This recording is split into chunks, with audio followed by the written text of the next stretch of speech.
Hey guys, just thought I'd do a quick little fun video on the armpit attack again. I went for it in this game against Anirudh. Uh, just launching out with pawn to h4. Again, if you're new to this game, this is not the right opening, but it is called the armpit attack. It is a junk opening from the 800s AD. Uh, Anirudh has always played the weirdest openings against me, so I thought I'd return the favor. And believe it or not, he incredibly just meets it tit for tat, bringing out his own pawn to h5. So, of course, we go here, and now we're into a double armpit attack. Um, cool thing, as you know, had mostly been playing an attack on the Shah side here. After a little further reflection, it turns out the ancient manuscripts recommend going for a Furzan side attack. Not sure what the pluses and minuses are, or, well, I have some idea, but anyway, I thought I'd give it a shot here. So, all right, so I went all the way rook g3 and forced this pawn into g6.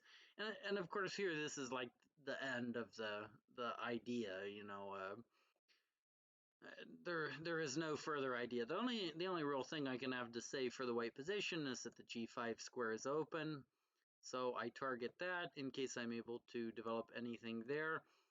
And Anirudh plays a rook to h6, which is just, a kind of incredibly thumbing his nose back at me a little bit. Although there is a point.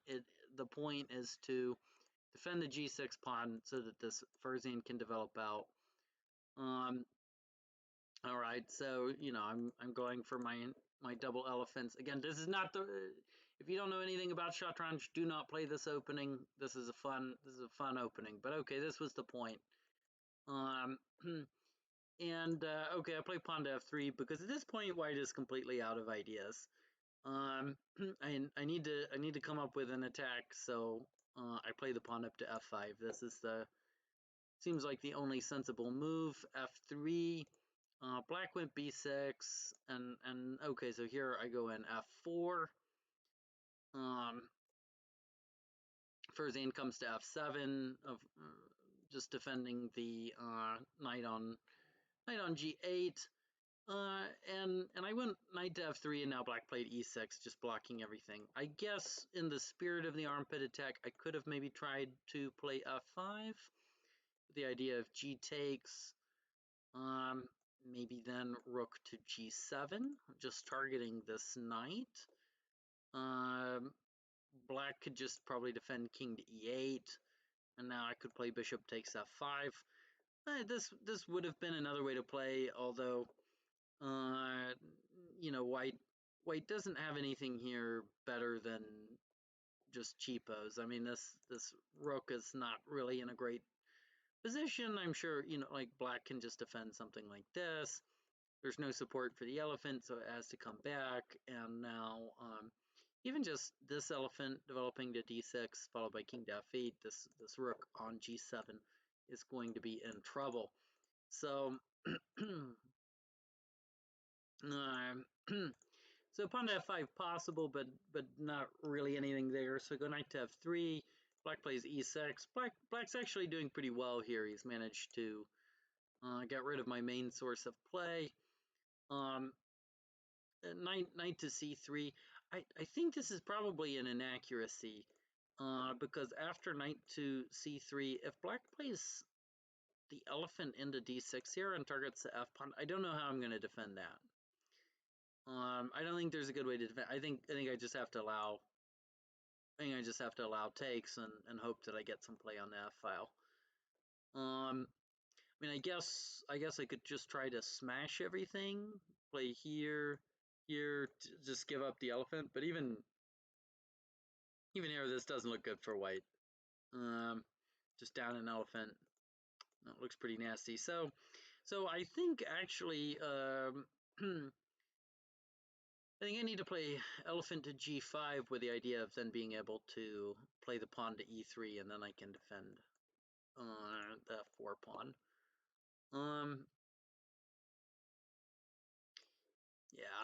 So knight f3, e6, yeah. Here, knight e7. Okay, so the chance to play bishop d6 has been missed. I now got a chance. I come in with the elephant to g5.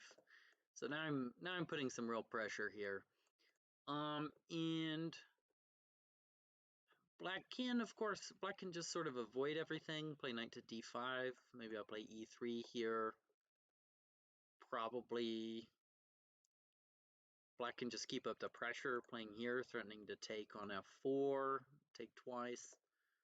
Knight to e4, king to, king can't come to e7. It's protected. So knight to e4. Okay, so this is a little bit unclear. A little unclear here. Maybe then black just goes ahead and plays f5 and then cashes out. Of course, we gotta watch this elephant. So okay, so maybe just take first here and then f5. But even then, knight to d6. So white, astoundingly, white is maybe cobbling together a little bit of play.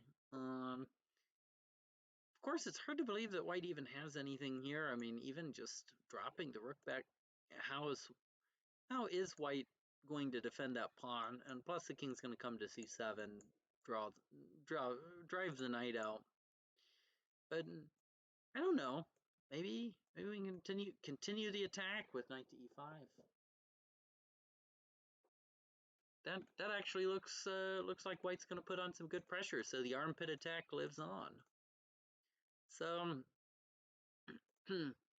yeah, not really clear that knight to d5 is going to be a better option here after just e3 and probably just followed by knight to e4, trying to put a little pressure there. So uh, black does go ahead and play f takes g5, and now I got my chance. I play f takes g5, and I'm going to try to penetrate along the f file. And but here, okay, rook to h8, slight inaccuracy, needs to be rook to h7 to guard this guy, and you'll see in a minute, because here knight to e5, and then rook to h7 was played. Okay, maybe king to e7 is the way to go. But even still, knight to e4 just comes into f6, so I don't know. I think black's busted here. I think after this, takes, I think black's busted. So here we go, knight to e5. Yeah, now I just double. And okay, I played knight to e4 here. I didn't play rook to f3 right away. Of course, the idea is pretty simple with just here and here. But I thought, okay, if I do that, maybe d6 is the move. And then, after knight takes f7, maybe black just continues to develop here, and then maybe the knight's stuck.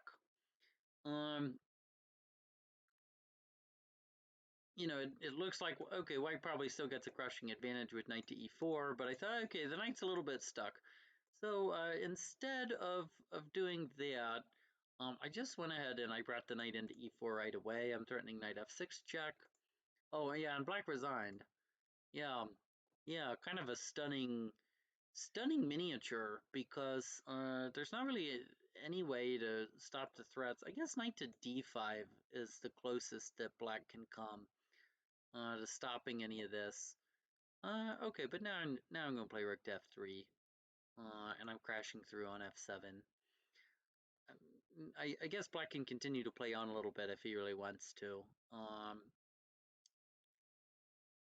Yeah, but even here, so now there's going to be ideas of even a knight sacrifice on d6. Yeah, potentially giving mate. So the black position's kind of falling apart. Although, oh, rook to a7 here. Maybe that's a try. Just threatening to take this knight a whole bunch of times. Maybe takes here. Then what do we get? Maybe we have here with check. King d7 runs into knight takes c8. So it's got to be king here. Let's see. And this is kind of funny. We gotta be really careful, right? Because maybe some player might play this or whatever, thinking okay, well takes takes, maybe try to get at this rook. Of course, knight d7 blocks the whole thing. But here maybe just king takes. That leaves white with some problems. So yeah, we've got to be a little bit careful with white. Maybe takes here. Maybe grab this. Hits that rook. Maybe rook comes here. But then I don't know what happens. Maybe white's other knight's going to get trapped. Maybe that's a problem. It's kind of a hilarious ending to the game. I think maybe Anarund resigned a little bit too easily here, because it seems like maybe there's still a tiny bit of life left in this game. Maybe we can squeeze the last little bit of life out of it. And I mean, White's probably just totally crushing it. He probably plays rook here. And you have to imagine that White's gonna have a mate somewhere here eventually. But I don't know. Maybe kind of interesting. To maybe see after knight to e4. Yeah, maybe knight t5 kind of keeps things alive for a minute. Let's see, just wondering, bear with me here. All right, so rook on g to f3 and d6. Yeah, I mean, I guess we can take this way, but it's going to run into the same problem. Rook to a7. And yeah, this knight's in a bad way, so we end up having to go here, here again. Check. If we go this way, then we have this, but then knight's, well, maybe not knight c7, but in any case here, black has the knight pair. This, just knight d7. This should not be lost for black, because it's a little bit of a problem for white getting any of his pieces, getting that rook out. So, yeah, I don't know. So, this was the armpit attack. This was the game I played. Knight d5. Was there anything better for me here? I don't know. All right, maybe let's try this, right? I have knight to d5. Knight to f6 first, and takes, and just d6.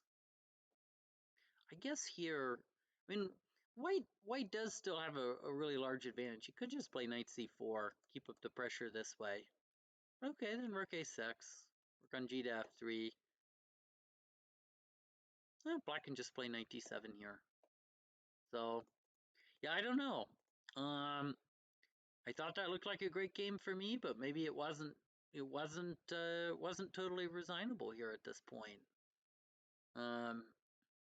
Knight d5, kind of holding it together. c3, the idea of c4, just kicking this out. Maybe then d6. Now I play here. Takes, and then this. The idea of knight to f6. Maybe that's the closest thing white has to a crushing win, but even just, okay, rook g7. And then, what do we get?